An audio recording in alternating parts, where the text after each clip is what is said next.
Hello friends, welcome to the massive open online course on educational psychology. This 2-credit course is a part of approved university syllabus of University of Kerala and is in matching to the syllabi of almost all of the universities, that is of B.Ed, M.Ed, B.A and M Education, M.A and M.Sc Psychology, B.A and B.Sc Psychology, B.Ed, D.Ed and a few other integrated courses in education. People who have basic knowledge on concepts of education can join for this course.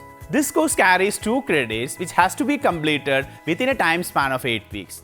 3 modules will be uploaded in each week, followed by interactive elements, quizzes and assignments. Regular live interaction and discussion forum will be an add-on. Each module contains links and a few reference materials. At the end, online proctored examination will be carried out and the certification will be ensured.